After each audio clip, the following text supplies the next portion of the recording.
Now, let's dive deep into this big LGBTQ story for today. I'm Julio Capó, and let's queer up the USA view.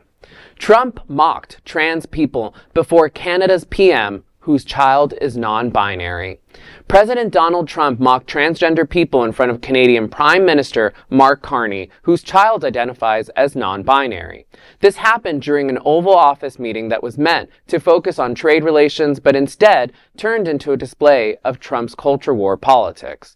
The session, held in the presence of reporters, was supposed to highlight renewed U.S. Canada cooperation. But, as The Independent reported, it, quote, devolved into a political rally disguised as a routine press availability, end quote.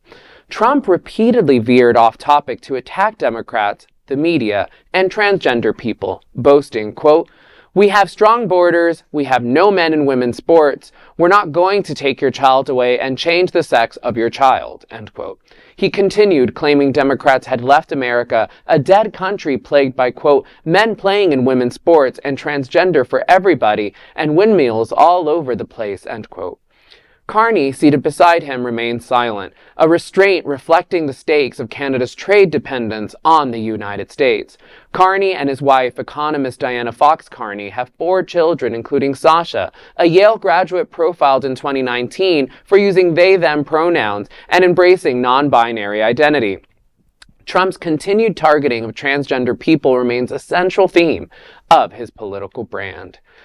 This is so rough, and I have to say this is just part of the political theater that he, does time and time again, right? And part of the embarrassment is to, part of the appeal to him is to embarrass these, political figures, right?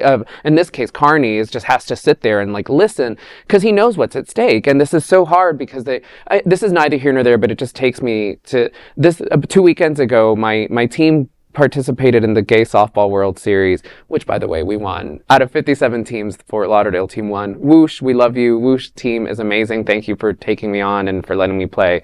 But one of the things that happened is that so many Canadian teams that this league has existed for 50 years, and a lot of Canadian teams boycotted this year, right? Which is not unusual, as we're seeing happen all over the spectrum in terms of industry, and it was hard. It hurt. I have so many friends who play in Toronto, for example, who were dying to come, but they wanted to stand strong in this kind of a statement of political solidarity, because things like this they affect so many of us, right?